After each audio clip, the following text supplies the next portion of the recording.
नमस्कार प्यारे विद्यार्थियों। हम स्कूल व्याख्याता प्रथम पेपर का इतिहास का पोर्शन पढ़ रहे थे। टॉपिक हमारे 19वीं 20वीं शताब्दी का समाज सुधार चल रहा था।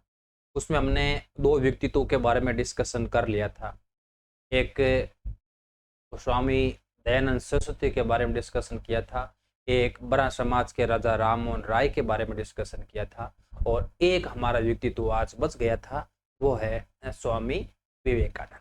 अब स्वामी विवेकानंद का जीवन हर भारतीय के लिए प्रेरणा का स्रोत है।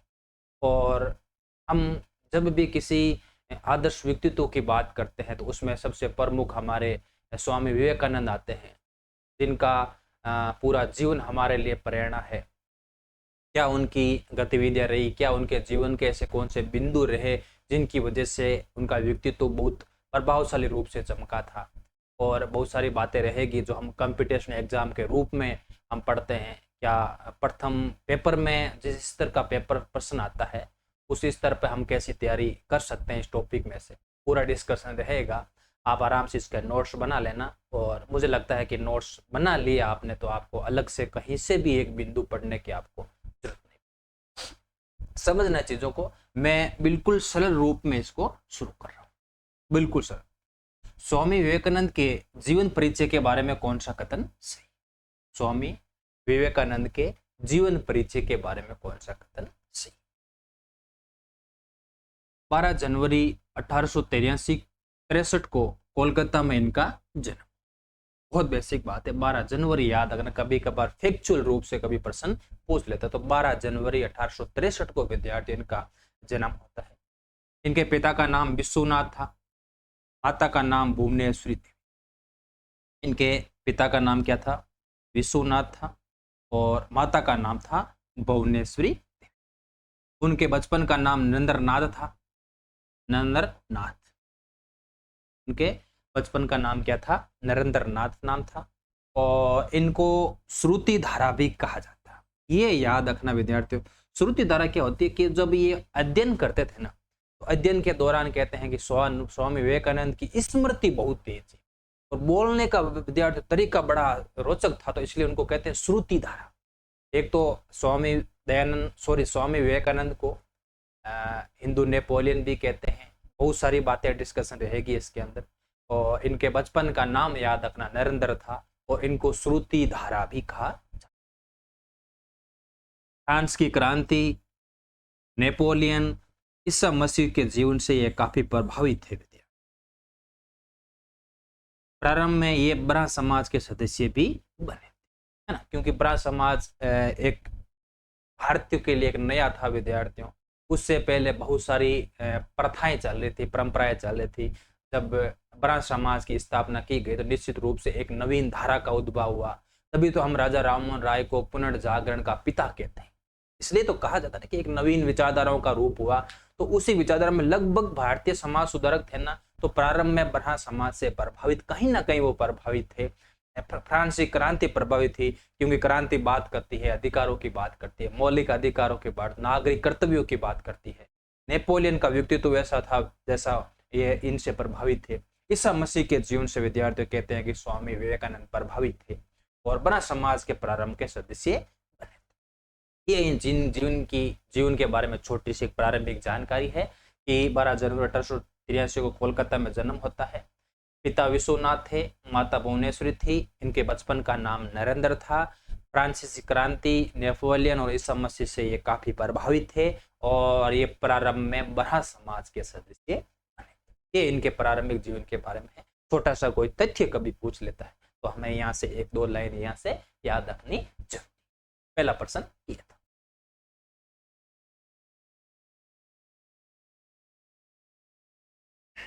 अब ये प्रश्न आता है कि स्वामी विवेकानंद और उनके गुरु के बारे में कौन सा कथन सही है ना। भाई स्वामी विवेकानंद का जब भी बात आएगी तो हम बात करेंगे कि रामकृष्ण परमहंस। तो रामकृष्ण परमहंस के नाम पर ही इन्होंने रामकृष्ण मिशन की स्थापना की थी विद्यार्थियों। तो इनके जीवन में एक टर्निंग पॉइंट के रूप में हम मान सकते हैं कि स्वामी विवेकानंद के जीवन का टर्निंग पॉइंट है उनके गुरु से मिलना और उनको अपना गुरु बनाना। तो उनके स्वामी विवेकानंद और उनके गुरु के बारे में कौन सा कथन सही है, इसलिए मैंने इसका अलग से प्रश्न ऐड कर दिया कि 1880 में रामकृष्ण के संपर्क में आए थे। 1880 में कहते हैं कि रामकृष्ण के संपर्क में आए थे ना। दक्षिणेश्वर का स्वामी भी इनको कहा जाता है ना। उसका इतना हमें इनके बारे में नहीं पढ़ना है, स्वामी विवेकानंद के बारे में बहुत बेसिक से हमको। क्या आपने ईश्वर को देखा? ये स्वामी विवेकानंद का प्रश्न था, इनकी एक जिज्ञासा भरा विद्यार्थी के रूप में रहे थे ये, और कहते हैं कि ये प्रश्न करते थे विद्यार्थियों की, क्या आपने ईश्वर को देखा है? तो रामकृष्ण परमहंस ने कहा कि, रामकृष्ण परमहंस ने पूछा तो हाँ में उत्तर मिला, देने का अपना गुरु बनाया। इनका असली नाम गदाधर चट्टोपाध्याय था। इसका नाम, ये रामकृष्ण परमहंस का बचपन का नाम या मूल नाम कह सकते हैं ना, मूल नाम विद्यार्थी।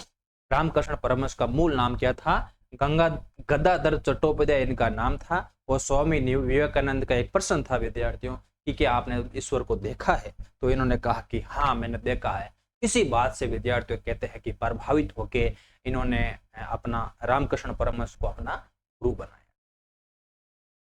गुरु शिक्षा लेने के बाद स्वामी जी को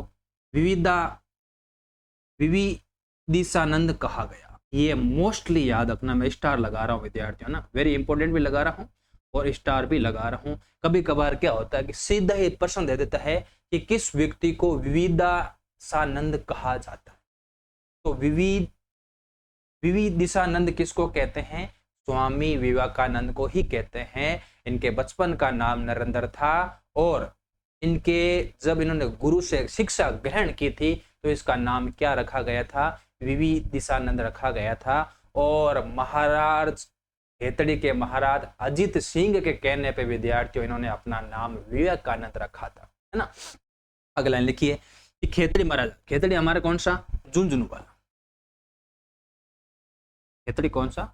झुंझुनू खेतड़ी महाराजा अजीत सिंह के सुझाव पर अपना नाम विवेकानंद रखा था।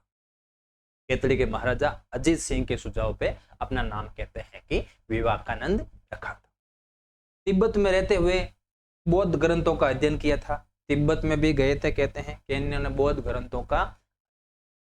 उनके गुरु शिष्य की बात है तो गुरु उनके रामकृष्ण परमहंस थे। 1880 में ये पहली बार मुलाकात करते हैं। आपने क्या ईश्वर देखा है? स्वामी जी ने कहा कि हाँ मैंने ईश्वर देखा है। तो इन्होंने अपना गुरु बनाया और गुरु शिक्षा लेने के बाद इनका नाम क्या हो गया था? याद रखना, विविदिशानंद हो गया था। प्रश्न पूछ ले कि नरेंद्र ने अपना नाम विवेकानंद कब किसके कहने पे किया? तो याद रखना विद्यार्थियों, खेतड़ी के महाराजा अजीत सिंह के कहने पे अपना नाम विवेकानंद किया था, याद रखना। जबकि गुरु शिक्षा के बाद स्वामी जी ने अपना नाम रखा था वो विविदिशानंद रखा था। बचपन का नाम पूछ ले तो क्या था? नरेंद्र नाथ था। बचपन का नाम पूछ ले तो क्या था? नरेंद्र। तो ये थी विद्यार्थी इनके गुरु शिष्य पर। आगे जाके अपने गुरु के नाम पर रामकृष्ण मिशन की स्थापना करते हैं। इनके क्या क्या सिद्धांत रहे थे, बहुत सारी लंबा एक डिस्कशन रहेगा। आप बहुत बेसिक रूप से आप इसको समझते जाइए। एक प्रश्न मैंने जीवन परिचय का बना दिया, एक प्रश्न मैंने इनके गुरु शिक्षा के बारे में बता दिया, ठीक है। अजीत सिंह वाली बात याद रखना विद्यार्थियों, ये अजीत सिंह ही कहते हैं कि आगे जाके जब वो शिकागो सम्मेलन में जाते हैं तो कहते हैं अजीत सिंह की आर्थिक सहायता से गए थे विद्यार्थियों ना। आपको एक लंबा डिस्कशन इसके बारे में रहेगा। तो अजीत सिंह के सुझाव पर नाम विवेकानंद रखा था। गुरु शिक्षा के बाद विविदिशानंद रखा था। जबकि बचपन का नाम क्या था? नरेंद्र नाथ बचपन का नाम था। उनके गुरु का मूल नाम पूछ ले कौन था? गदाधर चट्टोपाध्याय इनका मूल नाम था रामकृष्ण परमहंस का, ठीक है। 2 प्रश्न हमारे यहां से हो।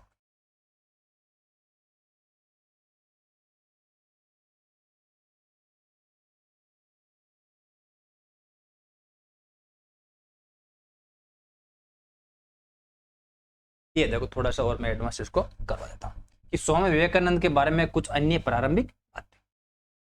1886 की बात, वुरहा नगर मठ की स्थापना की, यहीं से संन्यास की औपचारिक घोषणा की थी विद्यार्थी। याद रखना विद्यार्थियों, जब स्वामी विवेकानंद ने संन्यास की घोषणा की थी ना, 1886 की बात है। 1886 में उन्होंने वुरहा नगर मठ की स्थापना की थी विद्यार्थी। और वुरहा नगर मठ ही वे स्थान है जहां पर स्वामी जी ने संन्यास की घोषणा की थी। स्वामी जी ने कहा कि हम संन्यास, ठीक है, संन्यास की घोषणा स्वामी जी ने यहीं पे औपचारिक रूप से की थी। तो 1886 में वुरहा नगर मठ की स्थापना करते हैं और यहीं पे कहते हैं कि इन्होंने संन्यास की घोषणा की। 13 फरवरी 1893 को प्रथम सार्वजनिक व्याख्यान विद्यार्थियों सिकंदराबाद में दिया था। मोस्टली विद्यार्थियों ये आपको कहीं नहीं मिलने वाला है, इसलिए इसको मैं वेरी इंपॉर्टेंट लगा रहा हूं। क्या पता कोई पर्सन पहले से यहाँ से पूछ जाए, वेरी इंपॉर्टेंट भी है। और मैं इस बात को स्टार भी लगा रहा हूं कि स्वामी जी ने प्रथम सार्वजनिक व्याख्यान कहाँ पे दिया था। वो शिकागो वाली बात है विद्यार्थी, वो सितंबर वाली बात है, जबकि ये 13 फरवरी की बात है, 1893 की बात है। स्वामी जी ने प्रथम सार्वजनिक व्याख्यान का पूछ ले तो याद रखना सिकंदराबाद में। कहाँ दिया था? सिकंदराबाद में थे। तो ये लाइन आपको अलग से अंडरलाइन करके याद कर लेनी है, ठीक है ना। एक तो वरानगर मठ स्थान इनका बहुत जरूरी है, क्योंकि यहाँ से कहते हैं कि स्वामी जी ने संन्यास की घोषणा की थी, यहीं पे संन्यास धारण किया था। और 13 फरवरी 1893 को कहते हैं कि स्वामी जी ने प्रथम व्याख्यान दिया था, वो विद्यार्थियों सिकंदराबाद में दिया था। कहाँ पे दिया था? सिकंदराबाद में प्रथम व्याख्यान। तो ये कुछ और बातें हैं स्वामी जी के बारे में, आप इसको नोट्स के रूप में लिखते जाना।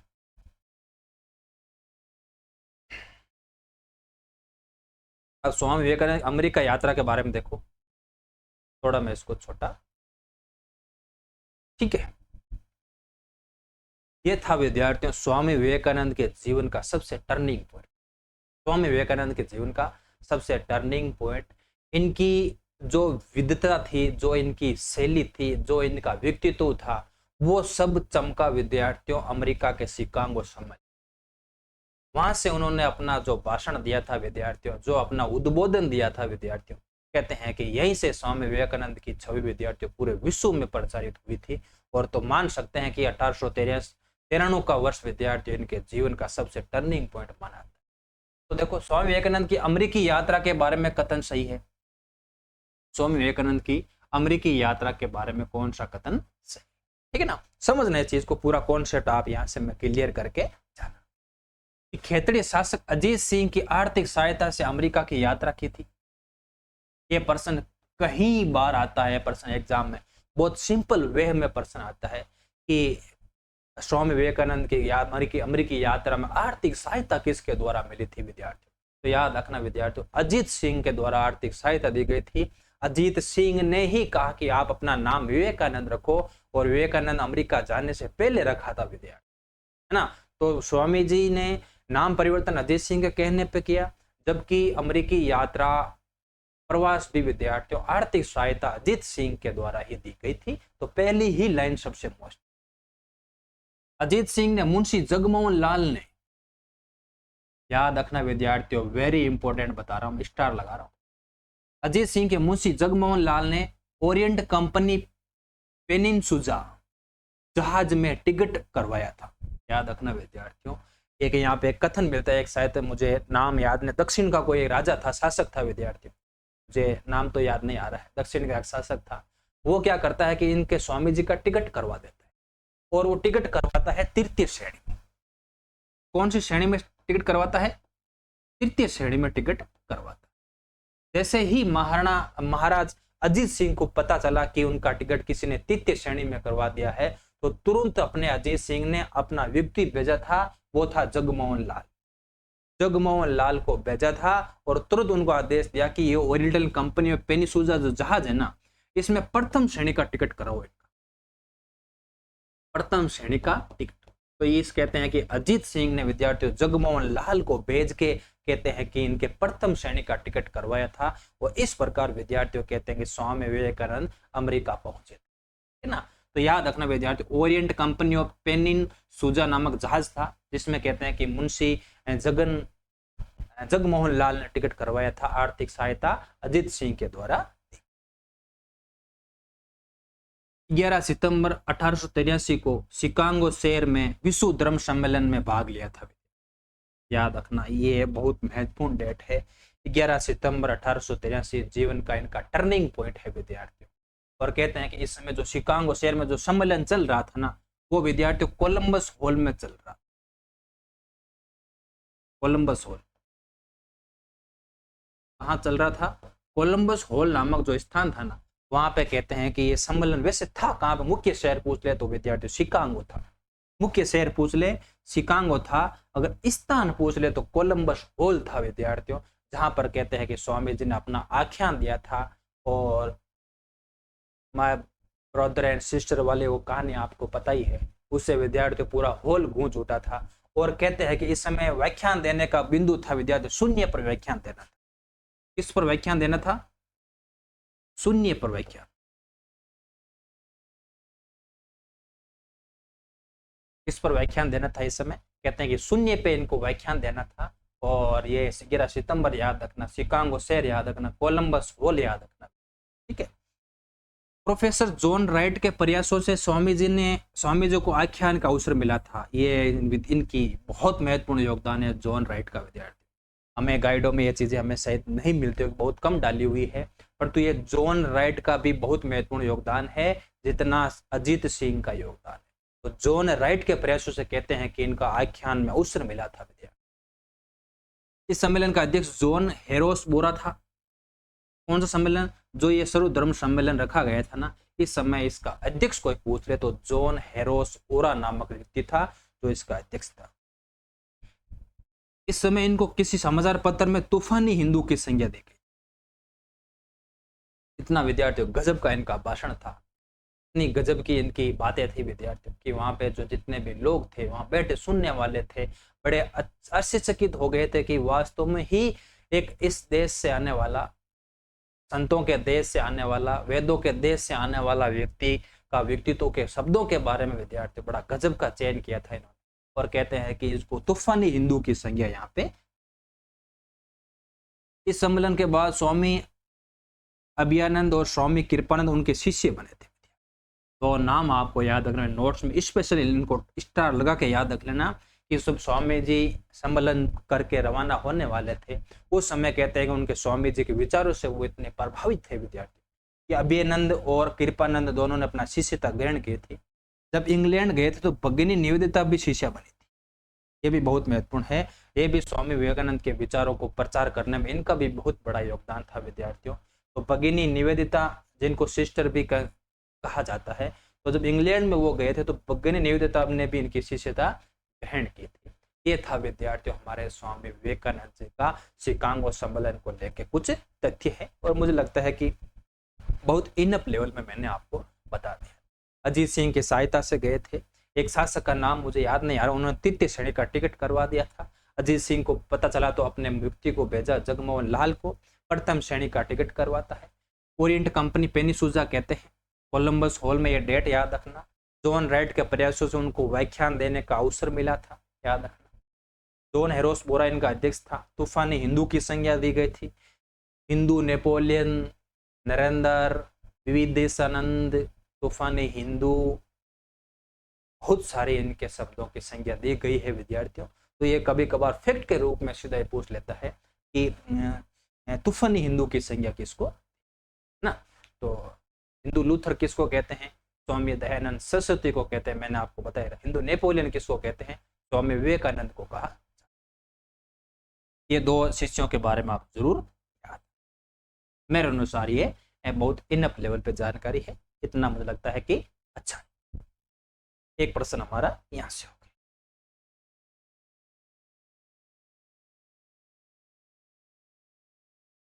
अब स्वामी जी की जो उन्होंने भाषण दिए थे ना विद्यार्थी, इनका मैंने अलग से विचारों पर अलग से उसका एक प्रश्न बना दिया है, वो लिस्ट में आ जाएगा कि स्वामी जी ने अपने विचारों में क्या कहा था। ठीक है ना। तो एक प्रश्न हमारा यहाँ से है कि स्वामी विवेकानंद के शिकागो सम्मेलन में के भाषण पर समाचार पत्रों की क्या राय थी? सबसे प्रसिद्ध है न्यूयॉर्क हेराल्ड का समाचार पत्र। सबसे प्रसिद्ध कथन है कि स्वामी विवेकानंद निस्संदेह धर्म सम्मेलन के सबसे बड़े और श्रेष्ठतम व्यक्ति थे। उनको सुनने के बाद ये अनुभव करते हैं कि ऐसे ज्ञान से परिपूर्ण देश में मशीनरी भेजना कितना मूर्खतापूर्ण कार्य है, कितना मूर्खतापूर्ण कार्य है। ये न्यूयॉर्क हेराल्ड ने कहा था विद्यार्थियों, और ये कथन बहुत प्रसिद्ध हुआ था विद्यार्थियों। हेराल्ड ने कहा कि ऐसा व्यक्ति तो जिस देश में रहता है वहां पर हमें मशीनरी भेजने की आवश्यकता ही क्या है। मान के चल सकते हो कि हमारे भारत के इतने बड़े बड़े व्यक्तित्व रहे विद्यार्थी जिन्होंने अपने ज्ञान के प्रकाश से पूरे विश्व को आलोकित किया है, तो निश्चित रूप से स्वामी जी का यह कद बहुत बड़ा था। ठीक है। एक तो न्यू न्यूयॉर्क हेरोल्ड का नाम रखना है, एक है न्यूयॉर्क क्रिएटिव का नाम है, वे ईश्वरीय शक्ति प्राप्त वक्ता थे। ये न्यूयॉर्क क्रिएटिव का है। रोमियो रोला कहते हैं कि संसार का कोई भी धर्म मनुष्यता की गरिमा को इतना उच्च स्वर में सामने नहीं लाता जितना हिंदू धर्म लाता है। दो कथन तो इतने फेमस कथन नहीं है। ये न्यूयॉर्क हेरोल्ड का कथन सबसे प्रसिद्ध है कि ऐसा ऐसा व्यक्ति तो जिस देश में रहता है विद्यार्थियों, वहां मशीनरी आपको पता है ना कि 1813 के अधिनियम में कहते हैं कि ब्रिटिश सरकार ने कहते हैं कि ईसाई मशीनरियों को भारत में प्रचार प्रसार करने की अनुमति दी थी विद्यार्थी। तो वे हेरोल्ड ने कहा कि यह मिशनरी भेजना मूर्खतापूर्ण कार्य है जिस देश में ऐसा व्यक्तित्व ऐसा ज्ञान का भंडार भरा है ना। इसलिए तो विद्यार्थियों को सोने की चिड़िया कहते हैं, ये तो कहते हैं। ठीक है, तो ये उनके 2-3 कथन है, याद रख लेना आपको।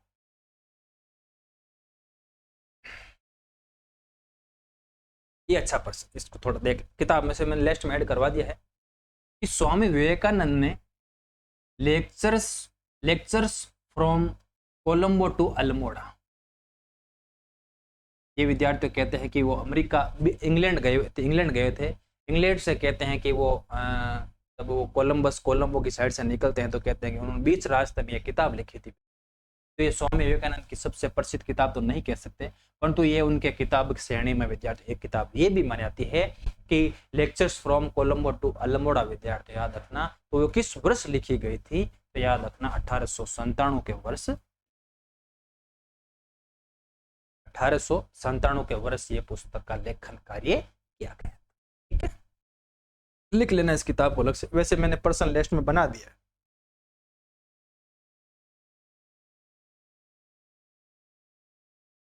एक साथ ही मैंने ऐड कर दिया है कि स्वामी विवेकानंद द्वारा स्थापित रामकृष्ण मिशन के बारे में कौन सा कथन सही है। स्वामी विवेकानंद, एक प्रसिद्धि का कारण वो शिकागो सम्मेलन था विद्यार्थियों। दूसरा, उनके विचारों को, अपने गुरु के विचारों को स्थायी रूप देने के लिए उन्होंने रामकृष्ण मिशन की स्थापना, अपने गुरु रामकृष्ण परमहंस के नाम पे इन्होंने रामकृष्ण मिशन की स्थापना की थी। तो इनके बारे में क्या क्या बातें हैं। इसकी स्थापना 1 मई 1897 कलकत्ता के निकट वेलूर मठ में की थी। कलकत्ता के निकट वेलूर मठ में की थी। वेलूर मठ का स्थान जरूर याद रखना विद्यार्थियों, बहुत महत्वपूर्ण बात है, बहुत महत्वपूर्ण। ठीक है, 1 मई, कहीं आपको किताबों में 5 मई भी मिलेगा, कहीं आपको किताबों में इसकी डेट 5 मई भी लिखी मिलेगी, परंतु मैंने जो स्रोत देखे हैं है ना, उसमें आप याद रखना 1 मई 1857 को सबसे सही कथन माना। तो कलकत्ता के निकट वेलूर मठ में रखा गया। एक अन्य मठ था मायावती, विद्यार्थी लगभग झारखंड में पड़ता है, अल्मोड़ा साइड है ना। कभी कभार आप सोच लेते हो अल्मोड़ा में मठ स्थापित किया, याद रखना विद्यार्थियों, झारखंड अल्मोड़ा का क्षेत्र है, जबकि जो दूसरा मठ स्थापित किया था विद्यार्थियों वो मायावती स्थान पे किया था, वो 1899 में वेलूर मठ में स्थापना की गई थी रामकृष्ण परमहंस रामकृष्ण मिशन की 1 मई 1887 को। किसी किताब में आपको 5 मई भी मिल जाएगा। जबकि एक अन्य और मठ कहाँ पे स्थापित किया गया था, वो मायावती नामक स्थान पे स्थापित किया गया था और वो 1899 में किया गया। ठीक है, 4 मई 1909 को पंजीकरण सोसाइटी का रजिस्ट्रेशन हुआ था। यही प्रश्न आया था विद्यार्थी एग्जाम में कि रामकृष्ण मिशन का रजिस्ट्रेशन किस तिथि को हुआ था, ये प्रश्न आया था विद्यार्थी, किस वर्ष का पूछा, तिथि तो नहीं पूछी थी। तो याद रखना वहां ऑप्शन में 1897 भी था विद्यार्थी। बहुत सारे विद्यार्थी वहां कंफ्यूजन हो गए कि इनकी स्थापना तो 97 ही है। तो याद रखना जो भारतीय रजिस्ट्री सोसाइटी थी ना, पंजीकरण सोसाइटी, उसमें विद्यार्थी इस मिशन का पंजीकरण होता है, याद रखना 4 मई 1909 को इसका पंजीकरण होता है। इस संस्था के सिद्धांतों का मुख्य आधार वेदांत दर्शन था विद्यार्थी। इस संस्था के मुख्य आधार विद्यार्थी के विचारों का मुख्य आधार पूछ ले रामकृष्ण मिशन का, तो वेदांत दर्शन। ठीक है, जिसके अनुसार ईश्वर निराकार मानव बुद्धि से परे एवं सर्वव्यापी है। इसका ध्येय वाक्य था आत्मनो मोक्षार्थम जगत हिताय। याद है, मैंने 2-3 चीजें पहले भी इसके बारे में करवाई थी ना, इसी प्रकार याद रखना कि रामकृष्ण मिशन का विद्यार्थियों ध्येय वाक्य पूछ ले, तो वो ध्येय वाक्य है आत्मनो मोक्षार्थम जगत हिताय।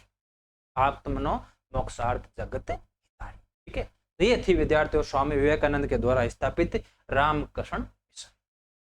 डेट पूछ लेगा, निश्चित रूप से आपको डेट याद करनी पड़ेगी, वर्ष डेट कंप्लीट याद करनी पड़ेगी। वेलूर मठ आपको याद करना पड़ेगा, और एक अन्य मठ कहाँ पे स्थापित किया गया था, मायावती में किया गया था। 4 मई 1909 को इसका पंजीकरण हुआ था संस्था का, और वेदांत दर्शन के ऊपर आधारित है।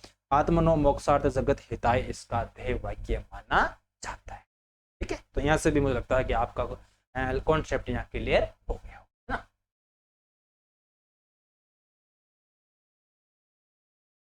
एक प्रश्न मैंने इसका और ऐड किया, रामकृष्ण मिशन के प्रमुख सिद्धांत। रामकृष्ण मिशन के प्रमुख सिद्धांत, शुद्ध वैदिक सिद्धांतों में विश्वास। मैंने अब आपको कहा ना कि रामकृष्ण मिशन का आधार हम कहते हैं वेदांत दर्शन, तो ये निश्चित है कि शुद्ध वैदिक सिद्धांतों में विश्वास करना, मनुष्य का उच्चतम आध्यात्मिक विकास करना, विज्ञान तकनीक के आधुनिक विकास को स्वीकृति देना, मूर्ति पूजा का विरोध नहीं करना, समाज सुधार के स्थान पे समाज सेवा पर बल। ये इनका सबसे प्रसिद्ध कोटेशन है। अगर पूछ ले स्वामी विवेकानंद के बारे में कि कौन सा कथन सत्य सत्य, कुछ भी पूछ ले, तो ये लाइन आज जरूर याद रखना कि समाज सुधार के स्थान पर समाज सेवा पे बल दिया। सर्वाधिक बल रामकृष्ण परमहंस ने, स्वामी विवेकानंद ने समाज सेवा पे दिया था, ना कि समाज सुधार पे। जबकि हम बड़ा समाज की बात करते हैं तो बड़ा समाज में निश्चित रूप से सुधारों पे अधिक जोर दिया था। उन्होंने कहा कि बाल प्रथा को खत्म कर रहे हैं, विधवा विवाह का समर्थन कर रहे हैं, पुनर्विवाह का समर्थन कर रहे हैं, है ना। तो वो चीज है। जबकि रामकृष्ण परमहंस का मुख्य अध्यय क्या था, ये तो वो मतलब वाक्य हो गया, मतलब कह सकते हैं कि समाज सेवा पे इन्होंने बल दिया था, ना कि समाज सुधार। तो ये रामकृष्ण मिशन के कुछ सिद्धांत हैं। वैदिक सिद्धांतों में विश्वास करना, मनुष्य का उच्चतम आध्यात्मिक विकास करना, तकनीकी और आधुनिक विकास को स्वीकार करना, मूर्ति पूजा का कोई विरोध नहीं करना, और समाज सुधार के स्थान पर समाज सेवा का विद्यार्थियों विकास करना। ठीक है, इस प्रकार हमारा कुछ तथ्य हैं जो आपको याद रखना है।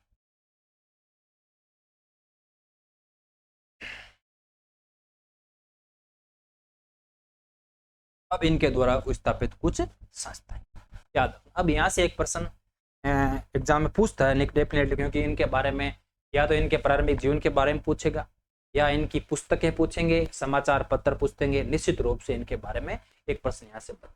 तो स्वामी विवेकानंद द्वारा स्थापित प्रमुख संस्थाएं लिख लेना आप। 1894 की बात है,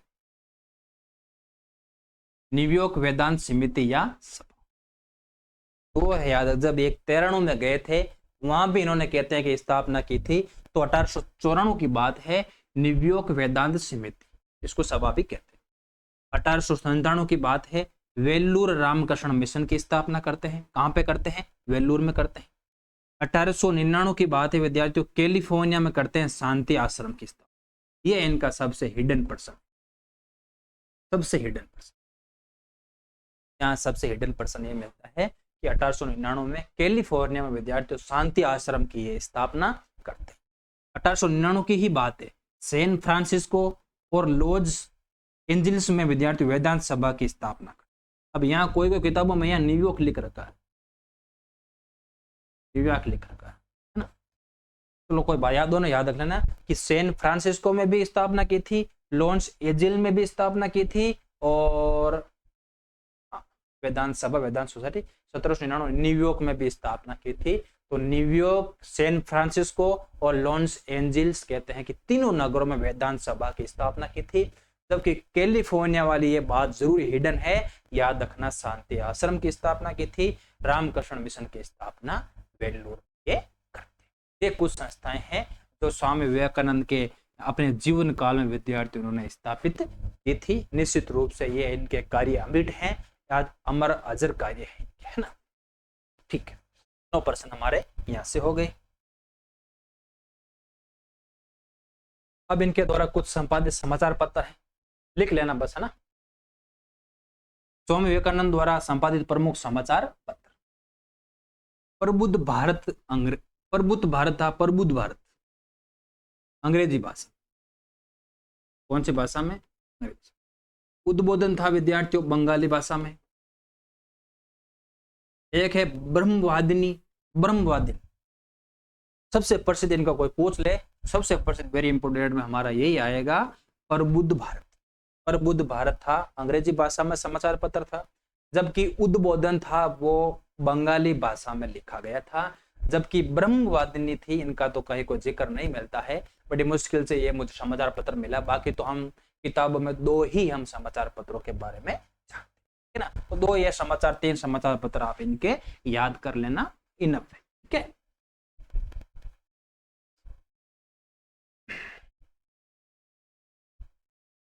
अब इनके द्वारा स्थापित कुछ पुस्तक, मैंने कहा ना, या तो संस्था का पूछेगा, या इनका रामकृष्ण मिशन का पूछेगा, या फिर कहते हैं कि उनकी शिकागो यात्रा का पूछेगा, या फिर उनकी समाचार पत्र, या फिर उनकी पुस्तक।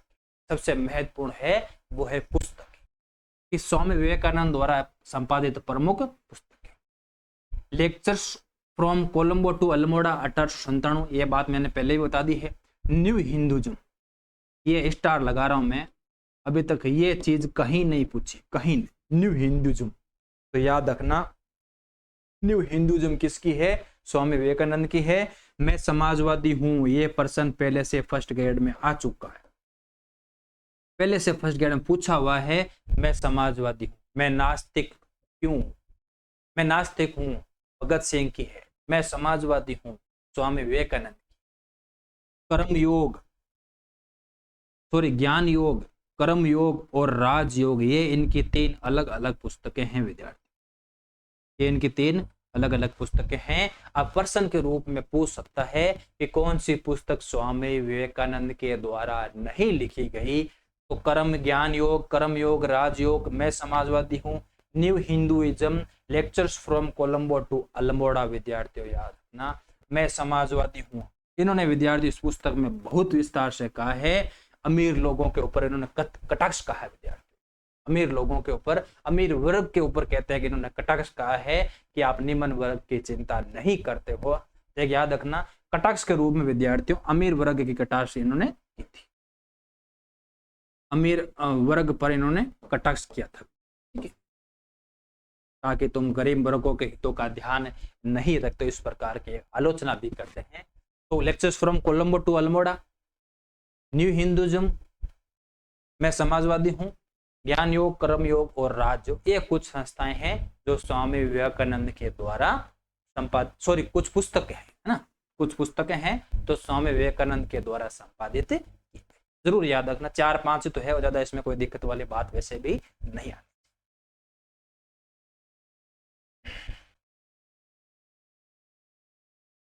नेक्स्ट प्रश्न मैंने और ऐड किया है कि स्वामी विवेकानंद से जुड़े कुछ अन्य तथ्य, और भी प्रश्न हो गए ना, है कुछ अन्य तथ्य विद्यार्थी, है ना, स्वामी विवेकानंद से जुड़े हुए कुछ अन्य तथ्य। जैसे 1900 में पेरिस में विद्यार्थियों धर्म संसद में भाग लिया था, पेरिस में विद्यार्थियों, और कहते हैं कि 1799 विद्यार्थियों इनको स्वास्थ्य बिगड़ गया था, और स्वास्थ्य बिगड़ने के कारण ये विद्यार्थी कहते हैं कि यात्रा करते हैं, वापस दूसरी बार सम्मेलन में भाग लेते हैं। तो एक तो 1893 हो गया, एक तो 1893 में भाग लिया था, दूसरी बार विद्यार्थी 1900 में कहते हैं कि पेरिस के धर्म संसद में भाग लिया था। जीवन के अंतिम दिनों वेलूर मठ की जिम्मेदारी स्वामी ब्रह्मानंद और सरदानंद को दे दी थी विद्यार्थी। तो वेलूर मठ में जब रामकृष्ण मिशन चल रहा था और जीवन के अंतिम समय इनका स्वास्थ्य ठीक नहीं चला था, तो वेलूर मठ की जिम्मेदारी देते हैं, एक तो ब्रह्मानंद है, एक शारदानंद। 4 जुलाई क्या हो गया, ठीक चल रहा है, हाँ ठीक। 4 जुलाई 1902 को 29 वर्ष की आयु में वेलूर मठ में इनका निधन, ठीक है। इन्हें हिंदू नेपोलियन भी कहा जाता है, इन्हें नवीन हिंदूवाद के प्रणेता भी कहा जाता है। हिंदू नेपोलियन भी कहते हैं, तूफानी हिंदू भी कहते हैं, तूफानी हिंदू भी कहते हैं, वी विदासानंद भी कहते हैं, नरेंद्रनाथ भी इनको कहते हैं, हिंदू नेपोलियन, विदिशिदानंद, तूफानी हिंदू, नवीन हिंदूवाद के प्रणेता के रूप में भी कहते हैं, जाने जाते हैं। तो इनको 29 वर्ष की आयु में निधन हो गया। 1900 में कहते हैं कि पेरिस की धर्म सम्मेलन में इन्होंने भाग लिया था और अंतिम जीवन के रूप के दिनों में वेलूर मठ की जिम्मेदारी परमानंद को और शारदानंद को सौंप दी थी। इस प्रकार हमारे स्वामी विवेकानंद जी का लगभग जीवन समाप्त हो गया। बहुत कम आयु में, बहुत छोटी आयु में इनका निधन हो गया था, है ना। फिर भी ऐसे जी के गए हैं, आयु भले ही कम थी। वो कहते हैं ना कि जितना जियो बड़े शानदार ढंग से जियो, जाने के बाद आपका व्यक्तित्व याद रहना चाहिए। तो व्यक्तित्व की पूजा होती है, ना कि उसके शरीर की, ना उसके रूप रंग की, इंसान के व्यक्तित्व की पूजा होती है। और उसी व्यक्तित्व का एक स्वरूप विद्यार्थी हमारे स्वामी विवेकानंद थे। तो ये कुछ बातें इनके बारे में, कुछ और बातें, 2 प्रश्न मैंने इनके और ऐड किए। ये लास्ट प्रश्न है ना, ठीक है। अब इनके बारे में किसने क्या कहा है, इनके बारे में किसने क्या कहा है। स्वामी विवेकानंद के बारे में प्रमुख कथन, 4-5 ऐसे कथन हैं जो स्वामी विवेकानंद के बारे में कहे गए हैं और वो सबसे प्रसिद्ध कथनों में से एक माना जाता है, जिसमें सुभाष चंद्र बोस का नाम सबसे महत्वपूर्ण है। विवेकानंद जी में बुद्ध का हृदय और शंकराचार्य की बुद्धि थी। विद्यार्थी क्या कह रहे हैं, सुभाष चंद्र बोस क्या कह रहे हैं कि स्वामी विवेकानंद जी में बुद्ध की बुद्धि थी, सॉरी बुद्ध का हृदय था, है ना। महात्मा बुद्ध का तो हृदय था और शंकराचार्य की बुद्धि थी। विद्यार्थियों ऐसे थे हमारे स्वामी दयानंद सरस्वती। और ये कहने वाला कौन है, सुभाष चंद्र बोस। सुभाष चंद्र बोस और कहते हैं विवेकानंद आधुनिक भारत के निर्माता थे। बोस और कहते हैं आधुनिक भारतीय राष्ट्रवाद आंदोलन के आध्यात्मिक पिता थे। ये 3-4 बातें बहुत प्रसिद्ध है विद्यार्थियों, बहुत प्रसिद्ध, बहुत प्रसिद्ध है ना, याद रखना। विवेक अरविंद घोष क्या कहते हैं, विवेकानंद दूसरों को सम्मोहित करने वाली आत्मा थे। राजगोपालाचारी कहते हैं कि विवेकानंद ने हिंदुत्व को बचाया, भारत को बचाया। रविंद्रनाथ टैगोर कहते हैं यदि आप भारत को जानना चाहते हो तो विवेकानंद को पढ़ो, सर्जन की प्रतिमा का है। ये सबसे प्रसिद्ध कथन रहा है विद्यार्थियों। रविंद्रनाथ टैगोर का सबसे प्रसिद्ध कथन रहा है कि आपको भारत जानना है तो आपको विवेकानंद पढ़ना चाहिए। कितनी बड़ी बात है ना, कितनी बड़ी बात है। और याद रखना सर्जन की प्रतिमा, ये भी बहुत इंपॉर्टेंट है। सर्जन की प्रतिमा, सर्जन की प्रतिमा भी किसने कहा है, रविंद्रनाथ टैगोर ने विवेकानंद को सर्जन की प्रतिमा कहा है। महात्मा गांधी जी भी कुछ कहते हैं कि स्वामी विवेकानंद के लिए परिचय की आवश्यकता नहीं है, उनका नाम ही प्रेरणा है।